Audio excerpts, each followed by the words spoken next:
Welcome back, everybody, to the Infirmary.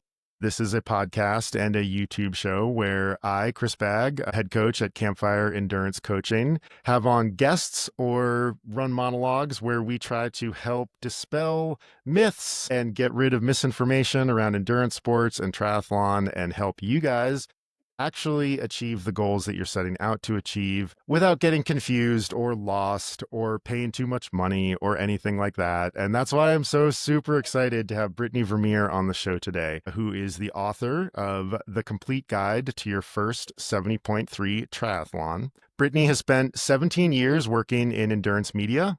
She's written for Ironman, she's written for Triathlete, she's written for Outside, she's written for Xterra. And a few years ago, she launched Triple Threat Life, which is this excellent Substack newsletter that is focused on helping athletes train smarter and race stronger, build mental strength and confidence, and actually enjoy the process through practical tips, professional strategies, and mindset skills. If you are new to triathlon and you simply want a well-organized clearinghouse of useful information, you should definitely subscribe to Brittany's newsletter. You can find that at triplethreatlife.substack.com. Don't worry, there will be a link in the show notes. And today we are going to talk about Brittany's book, The Complete Guide to Your First 70.3 Triathlon, which you can also order at triplethreatlife.com. There'll be a link in the show notes. You can also get it on Amazon, I just learned. What I love about this book is that Brittany offers simple, clear, and straightforward advice to athletes who are tackling their first middle distance triathlon. And she doesn't get bogged down and offers excellent takeaways and these really great chapter summaries that help athletes get out of their heads and out onto the race course with a minimum of fuss or overthinking. It's the perfect kind of book for us here at the Infirmary, where we are always trying to dispel overcomplicated advice or gatekeeping behaviors, of which there are plenty in the endurance world. Brittany, welcome to the Infirmary. I hope we can help.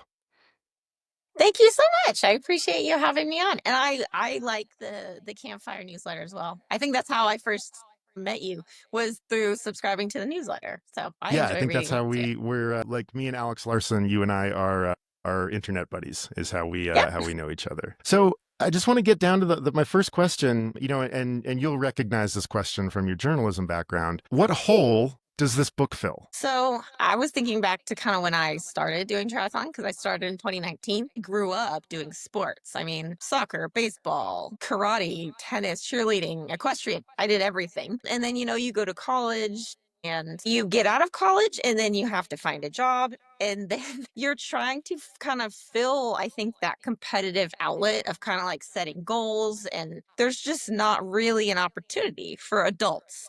You can do running races. That's great. Running is not my favorite. So I was introduced to triathlon, and, then you start looking at distances and, work my way up sprint and Olympic. And I had great coaches who helped me in the beginning. And eventually you kind of want to tackle one of those big distances you hear about. So 70.3. And my first one, I believe, was 2021. So I did have a good foundation going in because I had hired a coach from the beginning. And what I have found is not everyone does that. And there's different, what do they say? Different strokes for different folks, right? So some people will do an online training plan. Some people will do coaching. I'm always going to be an advocate for coaching, especially for beginners, because I feel like it eliminates kind of what you're saying, a lot of the guesswork, the stress, trying to plan training with, everyday life and kids and work, and learning how to do things the right way from the beginning. But, there are people who will sign up for these races and don't necessarily know, they'll complete the training. And that's great. That gets you, 70, 60, 70% of the way. But it's not going to get you all the way there because there's so much that long course racing involves. There's the whole area of, the Ironman transition area is kind of crazy. And then you're talking about gear bags, and then you've got rules about drafting and aid stations and swim seating. And if you look in any of the Facebook groups online, there's millions of questions. And so this was kind of something I wanted to put together in a succinct little package. Like, if anyone out there is going to do their first 70.3, I'm like, this is everything you need to know. It's what I wish I knew, because I had all these questions, when I first started. So that's kind of, long story short, why No, I that's wrote great. it. Yeah. And what was the researching and reporting period of this book like? When did you realize that this was a need? So I think with the blog, because I typically send out, well, the newsletter, I send out 2 posts a week, Tuesday and Thursday, and it just started growing kind of over the years or over the year, I guess. It's years. I've only been doing this blog for a year, but we keep getting subscribers, and sometimes I would get messages from people, comments on our social media, and a lot of people have questions, and I tried to answer them. I try to direct them to specific posts, and I always try to write about things, practical skills. Mhm. So this is how you go through race week. This is what you need to be doing. This is what you don't need to do. Things like that. And so I had all these separate posts everywhere, and there was a common theme. And I'm like, okay, this would be kind of cool to have one resource I could just send them to. This is your complete, guide. And that was kind of how the idea came about. And then, I mean, the process of writing the book, compiling the posts, I had to do a lot more chapters because I'm like, if I'm going to call this the complete guide, it better be everything you need to know. So I had to write a lot extra, and it was maybe 4 or 5 months of like compiling it all together.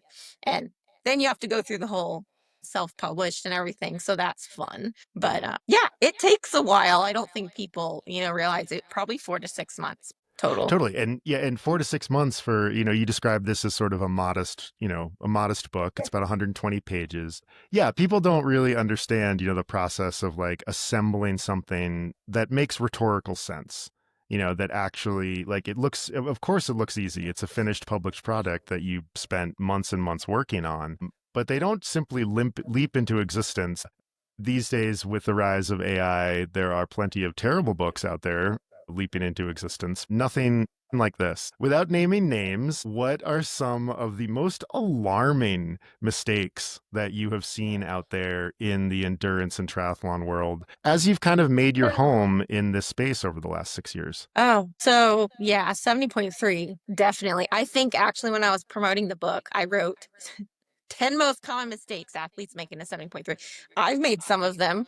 I'm certain probably when you were, very new, when you were Hmm. first starting. I Oh, mean, we've totally. all made these things. That's how we know what they are. So, some things like not swimming in your wetsuit before getting to a race. I see so many people these days buying something at the expo and using it at the race, whether it's nutrition or shoes or a kit, and not having practiced in it before the race, not practicing your nutrition every single bike session, like not having a clear outline strategy for I need this much fluid, carbs, sodium per hour on the bike. Then what am I going to do on the run? Or just there's so many people who go into these races. There's aid stations. I'm just going to use the nutrition at the aid stations. Well, that's great. Have you ever like not eaten Mexican food and then gone to eat Mexican food and then realized Mexican food didn't work well for you? You don't want that to happen with race nutrition. So there's so many things, that kind of seem after doing, I just did my ninth one a couple weeks ago, night 70.3. You're like, oh, that's common sense. But you realize when I was a beginner, it wasn't common Mhm. sense to me. And I mean, just things, especially with the 70.3 distance, I find athletes going from sprint or Olympic up to that distance have a lot of trouble with the pacing, especially with Mhm. the bike, and not understanding how what you do on the bike shows up on the run in both Mhm. pacing and nutrition, and just those type of things. There's a lot, obviously you can get into about mistakes people make during taper, and that was a whole chapter in the book, like things to do and then Mhm. things you should not be doing. And it's all from a lens of like, I am not a coach. I am a age group athlete, and I have the best coach in the world, but I'm also a journalist. And so Mhm. I get to interview the best triathlon coaches in the world and professional athletes and talk to people like you and, former pros. And so I have accumulated all this information because I've been able to, I write articles for a living for these Mhm. publications. And so some of it is my learned experience. A lot of it is what I've learned from my own coaches. And then some of it is what I've learned from all those experts, Mhm. and a lot of it is, lessons learned over the years of doing the sport. The taper chapter was one of my favorites because, especially the section where one thing I really loved is you have the section where you say, here are some things that your body might feel like on race week. Yeah. And that is such like, it happens in recovery weeks as well. You know, when athletes are like, something's wrong, I feel terrible. And you're like, no, you don't feel the security blanket of fatigue that you feel all the time because you're training hard. And Mhm. it's one of the things that, like, when you're inexperienced, you don't understand that unfamiliar is not necessarily good. It's the same thing when you're trying to get someone to change their swim stroke. You're like, this Mhm. hasn't been working for you, right? So we want unfamiliar. And you have this great list in your taper week where you're like, you might be sad, you might feel dull and sluggish, you might be hungry, you might not be hungry at all. And like, just have a really good, like, here are some things that you might experience that are different. Because I think that for some reason, athletes want everything to be the same all the time. And of course, Mhm. like, if you want to actually perform, it's going to be different than what you're used to. And so my next question is, yes, naming names, but we're talking about you. I want Uh, you to tell us the story of like your greatest endurance like mistakes. Like you're sort oh, of like, and don't worry, we'll get to your successes as well, but we always want to move from this place of growth and yeah. like, so tell us the story of your most like cringy, like, oh gosh, I can't believe I did that in triathlon story. Well, I mean, I have to tell you the one. It's not a long distance triathlon. It was short. So in the beginning, what we wear wetsuits for the swims when we can, when the temperatures low enough. And then I live in Florida, so we have swim skin races, and we can wear those, which provide you with hydrodynamics, but not any buoyancy. And I remember I was doing a sprint triathlon in Georgia, and a swim skin, if you've ever worn one, is very much like a tri suit. And so I got to swim, and I forgot that I had it on. So I'm riding my bike, and then they have a very long tail that rides Mhm. behind it. So then what proceeded to happen, thank goodness it was a sprint for the next, like, what, 14 miles on the bike. 1,050,000 people passed me telling me. I'm like, I know, thank you. Hey, you But got your swim skin on. You got your swim skin on. You're like, thank you, thank the you, best thank you. part was my husband, because he came up behind me and he was like, just tuck in the strap, please. He's like, he just didn't want it to get stuck in the spokes. So I got off in the run. I took it off. But I have, since then, one woman at an Olympic last month told me she did it too. And then actually at Augusta, surprisingly, 70.3, this poor gentleman on the run, it was a wetsuit swim. So I don't know why he was wearing a swim skin, but he was wearing it on the run. And so, you make like beginner mistakes like that. But that was definitely one I was like, oh, And hot too. Swim skins are textile and they are warm. It's not something that's gonna like wick as nicely or breathe as your tri suit. Like it's a little bit like wearing a thin wool sweater. We've all done it. I've made it out of transition with the swim skin down around my hips, but not off my body. oh, okay. That was That's a better at large, least. aerodynamic, very significant No. aerodynamic Oh, penalty yeah. with flappity for a while. Well, now let's tell me about like what's the thing that you're proudest of in terms of like your racing and training. Like obviously you do a lot of incredible work in terms of like coaching and educate, not coaching, but education and writing and stuff like Mm. that. But tell me about some of your most like personal successes in the sport. I mean, I think that it was special doing my first half with my husband, Mhm. who wasn't my husband at the time. So that was special. It was Chattanooga, which is a favorite race of ours. We've done it several times. And that was special to get to do. It was both our first halves. And then, your first Ironman, I think, is, if it's a good experience, is always a special thing. And I did Ironman Florida, and it was a great day. It wasn't perfect, because they never are when you have that long of a race. But I, for the most part, felt great, had so much fun. And I got the experience to see my husband do that last year. So I went to Arizona with him, and we did it. And that was his first goal. And that was really, he did amazing. And so that was really cool. I think probably like recently, we have new coaching this year, and it has just been, it's amazing. Light and day. Like my swim is so much better, and like every race is a different power PR, and like my run, I think I had the best run of my life over the weekend. And so to have worked for a long time and to see like that work pay off, I think those are some of the things, the races are great, but I think to go and have like, I think I had like an hour and 20-minute run, and it was, I mean, at the end, I didn't want to stop. I wanted to keep going. And that's a lot for me because the run's not my favorite. And I just felt so strong. And I was like, okay, this is why you work so hard, And you don't get a lot of those moments, at least for me, on a repeated daily basis. It's often like the grind of like, I mean, like I got up at 5 this morning to go swim. It's those kind of things. But every once in a while, you'll get one of those workouts and you're like, yes, like everything is working. And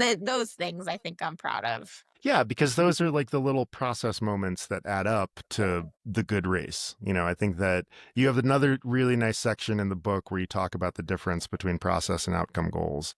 And, that's like something that is, because most athletes start with outcome goals because what else are you going to pick? You sign up for a race or Uh, something. The only metric you think exists is time or speed. And as you point out, time goals are very brittle.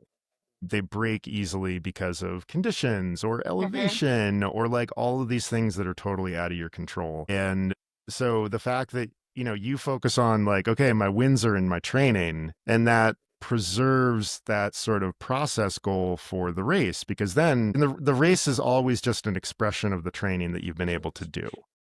And I think that if you do continue to focus on like, what can I do in training, it always does show up in your racing. Yeah.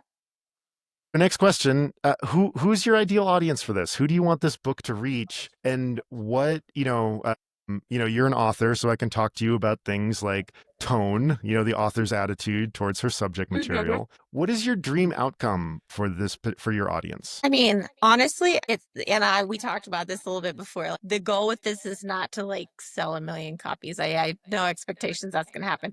I mean, if I could help one person with the book, it would be amazing. And it already happened. And I was so excited because this guy randomly messaged me on TikTok. He's like, how long is this book?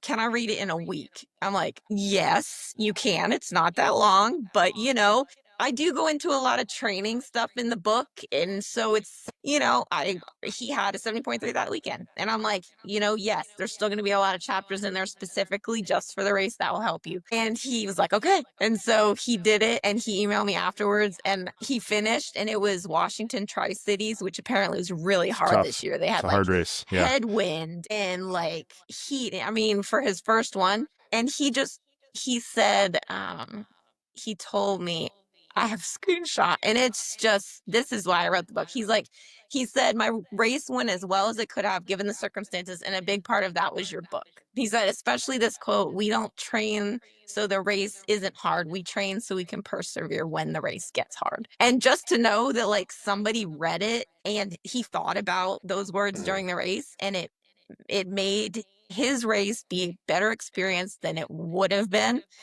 that was it. I'm like, okay, I'm done. Obviously, like I want more people, to have that experience. I love helping people. And so because I can't sit down and like tell you or email, this is everything. Okay, this is all the stuff I would tell you. The book was kind of my way of doing that. So I mean, hopefully for people who, would like to do a 70.3 in the future and are looking at like what that looks like. Cause I have a chapter kind of explaining, you've been training. This is kind of what the bump up looks like. And it's going to be different based on if you have coaching, if you don't, if you start as a little couch to 70.3, or if you have experience in one of the sports. So we talk about that and kind of what the training process looks like. So for people who haven't done one, want to do one in the future, for people who have literally signed up for one and are like, oh, what do I do now? And then also, I've been told, I had a couple of my friends who have,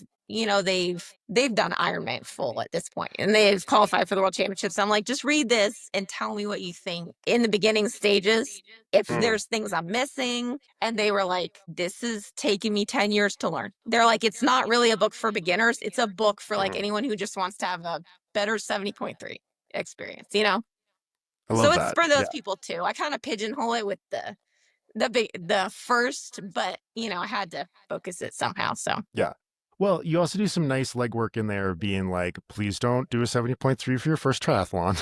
Like, please do some sprints and Olympics. And so, yeah, I mean, I can see this book landing in that sort of novice category. So they're not okay. beginners, but they've been in the sport like, 1 to 3 years, that kind of thing. And, as you have experienced, I'm sure, triathlon is this fantastically complicated sport. Like, not only do we have to deal with the logistics and equipment of three different sports, we also have to deal with, at sometimes, completely opposed training philosophies and methodologies that are out there floating around in the world. hmm And I think you do a really nice job of like not trying to do everything, not trying to explain all of the different triathlon ways the ways that you can train for a triathlon. How did you decide what to keep and what to exclude in terms of the training parts of the book? And I'm also going to basically ask you the same question about logistics and things like that and hmm strategies, but because so many people have questions about training and how you Yeah. do it, how did you make that decision? Tell me a little bit about that process of being like, okay, what are we going to include in terms of like training methodology or like training zone distribution or stuff like that? How did you make that? How Yeah. did Waters?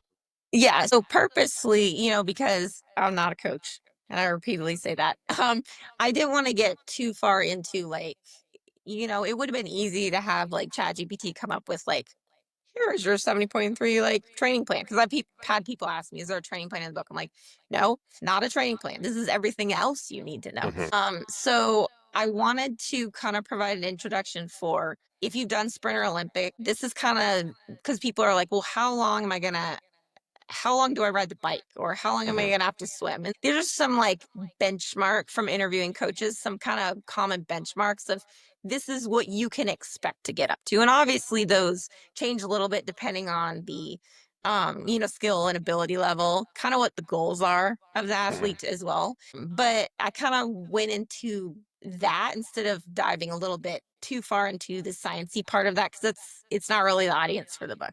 So actually I wanted to provide some very like practical things, and I think the biggest barrier to entry for most triathletes is the swim. And Hmm. that people say that to me all the time. I would do a 70.3 if I didn't have to swim. I hear that all the time. And swimming is one of my favorites. So I'm like, okay, I have a list in there of like, these are what my coach told me. Well, we have recommended swim toys. These are my favorite drills and how to do them. Like, it's not about you need to go. And I believe this in training too. I'm like, the magic is not going to happen based on, oh, you did a 2,400 yard swim and then the 3,500 yard swim. And then we added this threshold and all that. Okay, you got to learn how to swim properly first. And that's where it starts is with drills and making sure you can breathe to both sides and that you can maintain a streamlined position in the water. And I find there's a lot of experienced athletes who don't even, weren't taught the Hmm. foundations in the beginning that don't know how to do Totally. that. So I wanted to make sure that was a big section. And Hmm. then, there are more basic kind of tips for, like cycling, how to ride a course that's hillier as opposed to flat, and with running, a lot that I've learned from my coach about, just the whole mindset about, yeah, we all want to run fast, but we're talking 70.3 here. So we need to be efficient, durable, able to like stay cool, keep heart rate not skyrocketing. And so, but kind of focusing on that for that Hmm. section too. Because I find that, I mean, a lot of people will be like, well, I did a 50-mile ride. So, yay, I'm ready. Or, I can run a half marathon, so I'm ready. But once you start combining all those three things together, that's when you get complications because of the cumulative fatigue of how that Hmm. happens. So honestly, in hindsight, like looking back, I'm like, I still keep thinking, I'm like, oh, well, maybe I should have showed that. Like I had a little section on how to set up transition. I'm like, maybe I should have gone into that in more detail. And I remind myself, like, I can write other books too. Yeah. Yeah. This is just fun. Maybe one day there will be a complete guide to your first, Ironman, which I feel Mhm. like would be coming next because that's honestly what a lot of people are doing first. I mean, they're brave or something else, but. Yep, something else is definitely a Yep. possibility in that particular set. Yes, I will agree with Brittany here and say, please, please, please, for God's sakes, do like some sprints in Olympics before you start adding distance. Yes, just doing an Ironman does not mean that you're a better triathlete. Sprints are incredibly hard, and doing them well is a very, very difficult thing as well. Yeah, there's this weird culture in the sport that like we're all supposed to head in the direction of longer, and I don't quite know Hmm. where that came from, but yes, I'm very happy that you're urging people to, find the thing that works for them. Okay, same kind of question, but now about all the like stuff. Like now I'm asking you sort of about organization and structure, so like tapering, nutrition, Hmm. transition, all that stuff. Like talk to me about the act of putting the puzzle together. Like, what was assembling this book like in terms of figuring out what you wanted to include in terms of all of these skills and then organizing it in a way that actually makes sense? How did you figure that out? Yeah. So, like I said, I kind of had several random posts, like, you know, how not to draft in a triathlon and like rule a 70 point or an Ironman. And then I had a nutrition section that I did with my coach, who's a triathlon, a sports dietitian. And then I was trying to kind of go in order based on kind of if you were new starting out, what you would need to know first to kind of take you and progress to the next step. And the race specific stuff kind of is more towards the end. And so I wanted to make sure definitely to put nutrition in there. And my coaches has helped my nutrition so much to simplify it in a way that it's not a rocket science, but it's specific and you need to have a plan kind of thing. And transition is kind of one of my favorite things. So I had to include, one of the skills you should know, and then some of, like you said, the common misnomers or things that maybe new athletes might be told to do that are not necessarily the best plan, like flying mounts or running without socks, or just things that maybe a beginner triathlete should Do not that later. Do attempt that later. during a race. So transition is one of my favorites because it's the part in a race that doesn't necessarily, take, I mean, it does take some speed, but you just have to be organized, prepared, and have a plan. And it's not about, you can have a fast transition and a smooth transition and not be a super fast runner or a great swimmer. And so there are definitely parts of a triathlon that have to do with kind of my favorite part, which is like, being organized and having a plan. And so I wanted to make sure that I put those sections in there. One of my absolutely favorite parts of the book is in chapter 3. You say that you used to treat races as a test, and then you've shifted your approach to thinking about them as a challenge instead. I Mhm. love this, and because I struggle so much with athletes who will view things like an FTP test as a referendum on who they are as an athlete. And I'm always trying to fight that approach. And I was so stoked to see this in here. And I was wondering if you could talk a little bit about, if you could expand on that a little bit, but also talk a little bit about your experience of treating races like tests and why you started to move away from thinking about them like tests. So I think, I mean, it's built in, right? It's like a race is our test of our fitness. I mean, that's like what you're told. And I think being a competitor, like, you know, growing up, the competitions are always where you get to kind of test things out and you see where you're at. And it provides like a benchmark of some sort. And that's great. But there's so many different things that can happen if you just sit and look at like your training, right? And just on a weekly basis. And if you train consistently, you're going to have days you show up and feel amazing. And then days you're kind of like, oh, that wasn't great. And then days you feel crappy and days that are horrible. And then days they're just average. And then you're asking for this one race to be the absolute best you can feel. And the chances of that happening are not super high.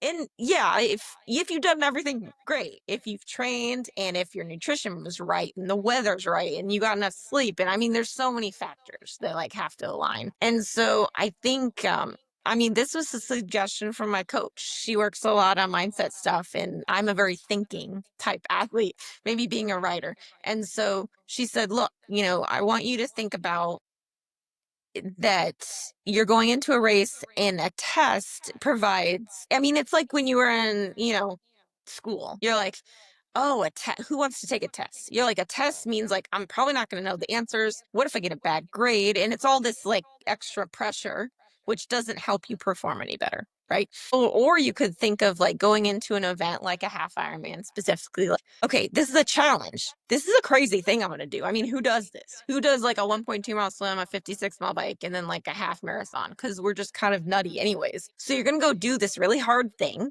And how about going in with no expectations, which that was another important distinction she made for me, was no expectations does not mean low expectations. So high expectations are like, I have to go to this 70.3. I have to have this certain run split. I have to finish in this time, or I have to go to the world championships, get a slot. That's providing a lot of unnecessary pressure. And in no way, any of those things are going to help you perform any better. And then you've also got on the other end, low expectations like, oh, my training wasn't great and I got sick, and then I had to take the kids on vacation, and so it probably isn't going to be great. Well, if you think that, then that's likely going to happen. So instead, you go in, no expectations. I'm not putting a ceiling on myself, because the expectations can also hold you back too. If you expect, this is what I can run, and this is what I believe I can, and you start seeing numbers that are off of that a little bit faster than that, you might hold yourself back, even though you feel great. Mhm. So I think expectations are really dangerous that way. And so that was kind of the whole idea, going into a race, being curious, being like, I want to see what I can do. I've trained, I am ready, I have worked hard, I've prepared, and we're going to go in. I'm going to try to do the best I can, the best swim, the best bike, and the best run I can. What happens after that happens. I'm going to do, that was kind of the whole idea behind that section. I love that. Like, that's such a great, I mean, there's just so, I mean, like, what I was thinking about when you were doing that list of like, have to, like, Uh-huh. athletes are always wandering into dangerous territory when you hear have tos and shoulds, Yeah. like, it's all that stuff where it's this, like, usually artificial, external kind of thing. There's Uh-huh. usually a lot of ego that's attached to it, or fear. Like, those are Yeah. the things that kind of give rise to those sort of feelings. And I was just so pleased to see this in a book that is aimed at athletes who are on the newer side to the sport. Because that's the only way that we, can change this kind of like on a systematic level, and getting the culture of the sport to think more about, that these events are really, it's the expression of your fitness plus your taper plus your strategies. And that's what ends up making race day magic, is like Uh-huh. you allow the training to be what it's going to be, and you don't allow your expectations to either limit yourself or, completely blow yourself up, which is Yeah. always that's the tragedy, when the athlete is like so committed to a certain pace or power or something like that. Yep. And if it's 90 degrees out, like, those paces and powers are not going to be realistic that day. But if they are hell bent on a certain number, they're going to walk the run. And Yeah, that and that is so it sad. when, I got a message on TikTok the other day from this guy, and he was saying he's getting ready for his first 70.3, and we were talking about the book, and he's like, got any tips? So I told him a couple things, and he was like, "Oh, well, okay, I swim this pace, and this is my FTP, and then I'm not injured anymore, so I should be able to run this for half, and then I'm on track to, qualify for the 7.3 World Championships." And I'm thinking, okay, what do I say? Because I understand where all those things come from. You think I Mhm. can swim and bike and run these paces, so I put them all together. That equals this number. And then the danger with that is, like you said, it's until you get into that race environment and you understand what it's like to combine all three, and the cumulative fatigue that happens with that. And then also, I think a lot of people get so tied up in the metrics, and that is something I've worked on a lot with my coach. I've never been one of those athletes that is so like hell bent on it has to have this certain number. But she's even helped me to completely, like, I can go out and ride my bike at my 70.3 race pace, and I don't need to look at my power meter, although I have it. I don't Mhm. need to look at my heart rate, although I have it. That's all for her later. And I could glance down and check a couple things, but I don't need to be sitting staring at that, because it's like with a run, she said, I need you to know what it feels like to run at that pace you can sustain for half. And it might be 15, 20 seconds higher on this day. It might be 15, 20 seconds slower on this day. And she's like, ultimately, the number doesn't matter. I need you to know what it feels like. Because even if I need to run this pace, and this is a pace Mhm. I can, because this race calculator told me I can. And then you go out there, willing it is not going to make it happen. If I could will myself to run, incredibly fast, I would, but that's your body can do what you can do on the day. And so I think that was a big part of like my kind of growth and evolution this year as my own athlete was learning how to train by feel, which I think Mhm. that's what pros are a lot better at than age groupers. They get a lot more time to practice it, Yeah, because they tend to train more than we do and they race more than we do. So that is, it's not easy, but it's definitely made it to where I can go into a race and things become more automatic. You're not constantly checking all your totally. different devices to figure out how to race because that's what it's like. My other coach said, there's two of them, male and female. And so he's like, that's racing by a spreadsheet. He's like, you're not a robot. So the training data is great Mhm. for us to look Yeah. at to see how you're progressing and everything, but you don't race by data. You race by feel. Yeah, you use the training sessions and the data to cross reference with how you felt. And so you're like, okay, in this wide array of different conditions, this particular feeling resulted in these particular speeds. And you kind of triangulate the pace, power, heart rate, feel, all of that together. Because, yeah, if you're just staring at your devices and you're holding so tight to this particular number, you just end up strangling your performance. There's this great Yeah. E.B. White essay where two kids come back, his grandchildren come and bring him some flowers, and they have completely destroyed the flowers because kids, are just like, they're just like, oh my God, I want to bring these flowers Hmm. to my grandfather, and they kill it. And I think that athletes do the same thing with metrics. Like they're just like, I Yeah. have to hit this number. And they've never sort of cross referenced that data with that feeling. I think this whole thing that it's either data or feel is like Yeah. such a misnomer. Like, why are we only doing Yeah. half? Like they Why both in do both? Like, right. Why yeah. not do both? They're both incredibly useful sources of information in different contexts. Yeah. And you're right. Like pros are, like you put up a post once where you said that pros race and and age groupers pace. And Yeah. I actually like have like a real bone to pick with you on that one. Pros pace also, but Yeah. the range of speed that they can achieve in pacing is wildly different than what amateurs can, mostly because of the volume. If you can train more, you'll have a much wider range of acceptable paces that will Hmm. achieve what you're looking for. And I think everybody paces, like we Yeah. That's sometimes true. see racing what looks like racing in like the last 10 or 15 minutes of a race simply because pros are very similar physiologically. Mhm. And if they have executed their race plans correctly, they're going to meet in the last 5K of the race. And it's not that they're about chasing each other down. They are listening to their bodies and pacing as well. But the difference between Pro A and Pro B is usually 0.5%. And so we Yeah. will very often see them gathering the athletes who hit their race plans effectively. You sort of see them together in the last few minutes of a race, and it looks like a race. Yeah. It's not a race. Everybody's pacing in triathlon. It's just a big, long, nerdy time trial, is what we're doing. Yeah, and it's so different, with we had for our Trimarny team, we had a one pro at Kona this year. And it was first time at Kona as a pro.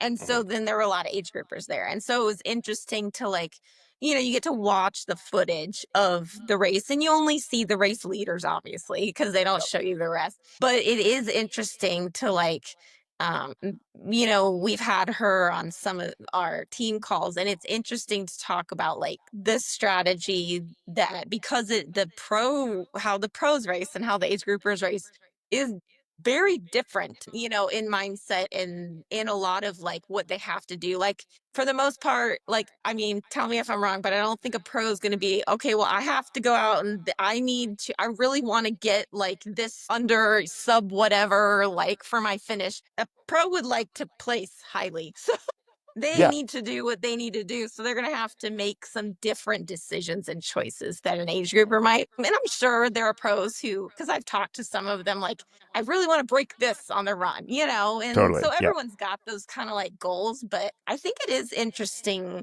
like having talked to a lot of pros to see the similarities between like the mindset things, how pros suffer with the same things that we do, like Hmm. imposter syndrome, showing up to a Hmm. race and being like, I'm not as good as these people, like performance blocks. Like I've talked to some of the best like Ironman swimmers, they hate open water. Like it's a lot of the same stuff Yeah. because I think they're just humans. And I think a lot of people forget that because they kind of build people, they are just human beings. And so they struggle with the same kind of things we do. And that's the cool part about triathlon. Yeah. 'Cause, we're all out there on the race course together doing the same distances and the same conditions and obviously at different speeds, but it's kind of a cool, I mean, where else do you do that? Where professional athletes and, amateurs get to compete together at the same time. So I Yeah, think that's kind of fun. it doesn't happen, and that's what's so glorious about the sport. It's so cool.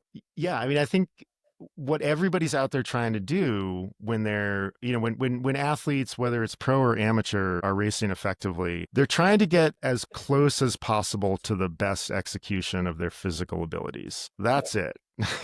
And sure, it's not, if like, maybe, for me, like for the longest time, like getting under 118 in a 70.3 run, that was like it was a benchmark that it wasn't important to me, the 118, but like I was a pretty good cyclist, an okay swimmer, and a mediocre runner. In order for me to be competitive, I needed to be closer to the people who were running 114, 115. And so that's where I sort of like put that 118. It's a very simple number. It's nice and round. It's right around 6 minutes per mile. And I think that, yeah, if we can sort of move back and forth between these outcome and process and performance Mhm. goals, that's not a pro only thing. That's everybody. Like, it's like Yeah. you're just saying, it's all the same. We're on the same race course. We're trying to do different things. What people don't understand is that if you don't have a job and you can afford to train 30 to 35 hours a week, you're going to be very fast. Like, and that's the only difference, is basically the time. And yes,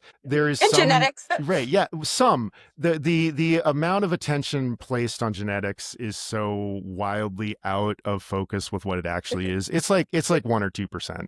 It's not as big as it is. If you start early and you are consistent with your training, you are going to get really, really fast, because triathlon is not about going fast. It's about slowing down as little as possible. So Yes, I love. you don't need the genetics to run a 2:05 marathon, which is, yes, now we're really talking about genetic gifts, Mm. or to be a cyclist in the Tour de France, or be able to swim, a 1500 meter swim, which is bananas. If you run a 2:36 marathon at the Boston Marathon, you're in fifth place. So like, it's not, there's not a huge genetic disparity in triathlon. It's really, how many showers can you take? How many times deal with going to the bathroom because you're eating so much? Like, it's a Uh-huh. logistical challenge, and I just, Yeah. yeah, the whole genetic thing drives me nuts. I'm like, nope, stop making excuses. Get out there and do your work. What is next for you? What's coming up in terms of you, in terms of racing and writing, and what are you excited about at Triple Threat Life? What's going on out there? So we're finishing it. Like I said, we just did Augusta 70.3 a couple weeks ago. We're getting ready for my husband to go to the 70.3 World Championships in Marbella. We've never been to Spain, so that's gonna be fun. It's his first time qualifying for um, the World Championships, is how he lovingly likes to describe it, in the age group of doom, the 35 to 39. But he got a spot at Gulf Coast this year. So we're gonna go and just have fun. And I mean, honestly, with the blog, or the newsletter, I try to continue thinking of things. Like, I literally have a list here of like 10 more article ideas. I try to keep thinking of practical things that will help people. And I think of anything I learn, then I automatically want to share with people too, because I'm learning all this stuff too. And that's kind of cool. I think that's the really fun part about triathlon, is there's always something to learn. Like, no matter, in the grand scheme of things, I have not been doing this as long as, like, I think my coach has done like over 20 Ironman. Like, and been racing for like over 25 years. Like, in the grand scheme of things, like, there's always something to learn in this sport. And what we do have with the newsletter is, so the posts I try to keep free because I want to provide people with as much information as possible. But there's people who want a little bit more. So we have a paid section that I call the Triple Threat Life Club. And again, I try to keep it really low. It's like $5 a month, but I rounded up like a lot of partner discounts because triathlon is expensive. So we've got, like Roca and like Rudy Project and all these places who give us discounts. So that's cool. And they get that. The coolest thing is that we do a monthly webinar. So, and they get access to either watch it live or they get a replay. And so we've had on pros, we had Grace Alexander, Matthew Marquardt, and they all have practical topics. So, like Matthew was how to balance, training with life. He's currently a med student and a top Ironman athlete. We talked to Grace about what to do when things go wrong during a race. She got stung in the foot in the swim at St. Anthony's and went on to win. And then this month we just did a mental performance coach. So I try to, pick, we've done sweat testing with precision fuel and hydration, those type of things just to give people, for people who want extra. And then I write like bonus things for them. And it's kind of fun because you have this small little group of people who just want a little bit more access to kind of the cool behind the scenes stuff that I get to be part of as being a journalist. And those have been really fun because honestly, like interviewing people I'm used to being on the other side. Like I Totally. normally as a journalist interview people. So that's been a lot of fun to do those monthly, like, and pick a different person. Maybe we'll have to have you come on one month. That's what's next. Just more of the same and continuing to grow. Hopefully more people will buy this book. I'm sure. I actually have Nice. a physical copy now. Where can people find out more about you? Where can they follow you? Like, where are all the spots that people can see what you're doing and get involved? So I call it Triple Threat Life because obviously we got swim, bike, run. But then I have a lot of people who follow the newsletter who just like the mindset skills because a lot of the triathlon and endurance mindset you can use it in everyday life. So the newsletter is on Substack, triplethreatlife.substack.com. And then I do have a website, which is the Triple Threat Life. And that's where people can buy the book, also sign up for the newsletter there. And then we're on, like Instagram and TikTok and those type of things. But and then the book is also on Amazon for paperback and for Kindle. Is Instagram simply at Triple Threat Life? Any Yeah, underscores, anything like that? Just at Triple Threat Life? actually the Triple Threat Life. So there we go. Good. I'm glad we cleared that up. At the Triple Threat Life on Instagram and then all the other places. Well, Brittany, this was awesome. Thank you so much for coming on and spending an hour with me today. I really appreciate it. The book is great. Everybody, if you are doing your first 70.3, or if you need a very helpful reminder about the skills that maybe you have forgotten or that you never even picked up in the first place, you should read this book. It's a quick read. It is very sensible. It doesn't get bogged down in like too many training details and stuff like that. It just gives you what you need to know to have a successful race. Brittany, thank you for writing the book and thank you so much for coming on the show. Thank you. I appreciate it.